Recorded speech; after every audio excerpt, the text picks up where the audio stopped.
వల్లభనేని వంశీకి విముక్తి ఎప్పుడు అతని మీద కేసులు రిమాండ్ వాయిదాలు పడుతూనే ఉన్నాయి. మరి చేసిన పాపానికి ఆయన శిక్ష అనుభవించినట్లేనా?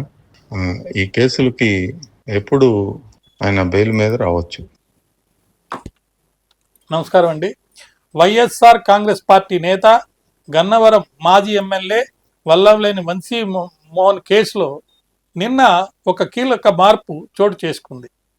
జిల్లా కోర్టులో ఆయన ఆత్కూరులో 9 ఎకరాల కబ్జీ చేశారని నమోదైన కేసులో ఆయన రిమాండ్కి పంపడం జరిగింది. 15వ తేదీ వరకు పొడిగినట్టు చెరిపింది. ఉదయం 10 గంటల నుంచి సాయంత్రం 5 గంటల దాకా మరి ఆయన్ని ఎంక్వైరీలో అంటే ఇన్వెస్టిగేషన్లో భాగంగా విచారించవచ్చని కూడా చెప్పడం జరిగింది.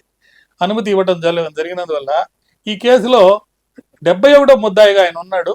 ఆయన్ని విచారణ పూర్తయ్యేంత వరకు అంటే ఈ ఇన్వెస్టిగేషన్లో భాగంగా ఆయన్ని విచారించేది పూర్తి అవ్వకుండా ఆయనకి బెయిల్ అయితే ప్రస్తుతానికి రాదు.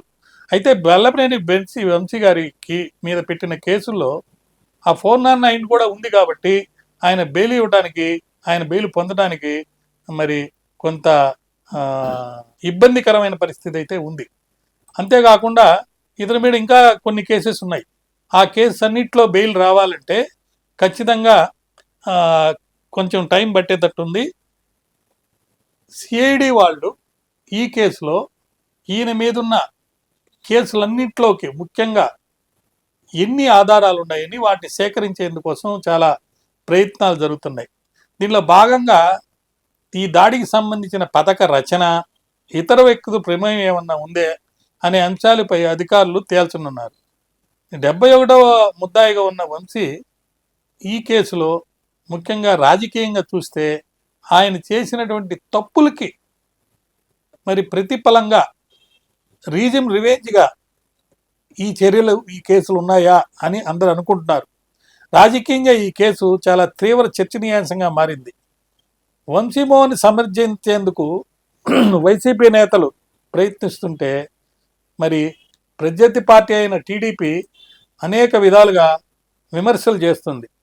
మరి ఈ పరిస్థితుల్లో కోర్టుల్లో ఈయన మీద ఇంకా సాక్ష్యాలు సేకరించి కనుక చూపిస్తే మరి ఆయనకి మరి బెయిల్ ఇప్పుడల్లా వచ్చే అవకాశం లేదు. ఎందుకంటే ఆయన ఫాలోవర్ అయిన రంగాని ఆల్రెడీ రిమాండ్ ఖైదీగా ఉండి విజయవాడ జైల్లో ఉంటే దాడికి సంబంధించిన పూర్తి వివరాలు సేకరించే దాంట్లో భాగంగా అతని సహకారం కూడా పోలీసు వాళ్ళు తీసుకుంటున్నారు.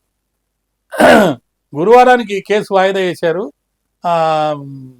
పిటిషన్ అయితే దాఖలు చేశారు బెయిల్ కోసం. ఈ కేసులో ఫిర్యాదుగా ఉన్న శుంకర సీతామహాలక్ష్మి తరపున వాదనలు వినించడానికి అనుమతి ఇవ్వాలని సీనియర్ కౌన్సిల్ కిలాని బెనర్జీ కోర్టులో మంగళవారం వకాల్తా దాఖలు చేశారు. కాబట్టి కిలాని బెనర్జీ వాదనలు కూడా అంటే శుంకర సీతామహాలక్ష్మి తరపున వాదనలు కూడా విన్న తర్వాత మరి ఈ యొక్క కస్టడీ అంటే ఈయన్ని ఎగ్జామిన్ చేసి ఈయన యొక్క సాక్ష్యం లేకపోతే కన్ఫెషన్ స్వీకరించిన తర్వాతనే ఈ బెయిల్ని టేకప్ చేసేదానికి అవకాశం ఉన్నట్లుగా మనకు తెలుస్తుంది. మరిన్ని అప్డేట్స్ కోసం మా కాయ్ టీవీని సబ్స్క్రైబ్ చేసుకోండి. మా వీడియో కనుక మీకు నచ్చినట్లయితే లైక్ చేయండి, షేర్ చేయండి. మీ విలువైన అభిప్రాయాలను కామెంట్ బాక్స్లో తెలియజేయండి.